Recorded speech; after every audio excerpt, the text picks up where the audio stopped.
Here's a shot with the rail cover installed.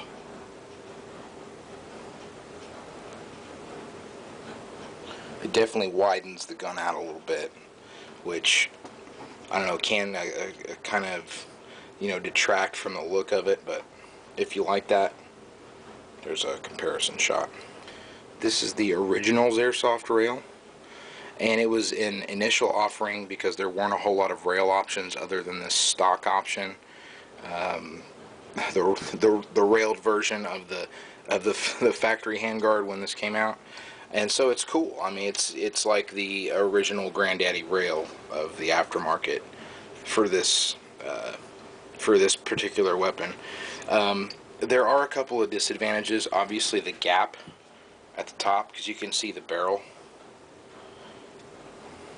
all the way around. The front is pretty much identical to the classic Army, although it is kind of missing that area right here, the little filled in spot, and there is a gap or there is a little opening at the bottom of the rail right there. It's comparable. I wouldn't say it's identical. I should rephrase that. As far as stability, pretty stable. It does wiggle a little bit more than the classic Army rail because it's attached slightly different. There's a screw, a set screw, which I've not screwed in because I'm just kind of mocking this up. But that screw right there actually holds a retainer clip that's down on the bottom. And depending on how tight that screw is, the more wiggle you're going to get. If you screw that in all the way and tighten it down, it's not going to wiggle if it's installed correctly. But just for purposes of kind of doing this video, I didn't screw it in, so you can see it's not on there except by me holding it on. But I mean I still actually like this rail. It's just kind of, it's real minimalist, and I like that, but that's just me. I keep saying that. So yeah, I mean, if you want a cheap rail that's actually functional, again, this is not a mil-spec rail, so don't expect it to be 100% compatible with all your accessories. That goes for all of the GSG-5 accessory rails.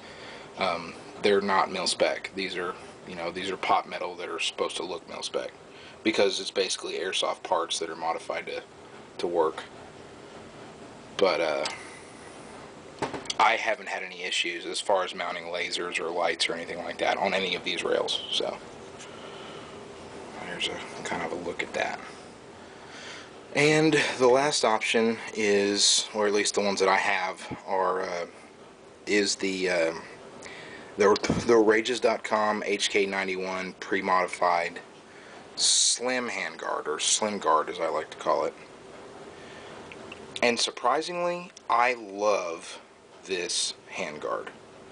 It's slick, it's grippy, it feels solid because it is.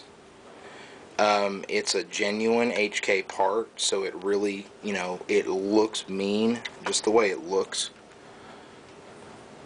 And if I'm just going out to plink without screwing around with lights and lasers, this is by no means a product endorsement. I don't do that right now, but I like what Rages.com has done with this rail. It's fantastic. I mean, it just is. It's quality workmanship.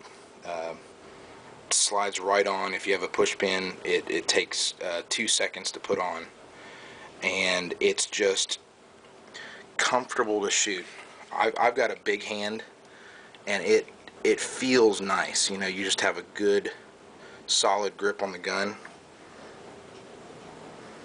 And so yeah, I really can't say enough good things about this particular handguard. And again, this is not endorsing anybody. I mean, I'm just trying to give as much information as possible to everybody. It's a good handguard. Very nicely done. Customized to work on the GSG platform. So yeah, if I'm just going to the range and I just want to just relax and not have to worry about accessories, I'm throwing the Rages.com low profile rail, or low profile handguard right on there. Looks nice. So yeah, that's just a couple options out there. I mean, there's a myriad of customizable options you can do. The sky's the limit. I mean, there's guys that are, they're putting wood furniture on these guns, and that looks amazing. So, the sky's the limit. This is just a couple of the aftermarket options, and the pros and cons of each as I see it. All right. There's more videos coming, guys. I'm sorry there hasn't been as much recently. We're in the middle of switching over to HD, so HD stuff coming soon.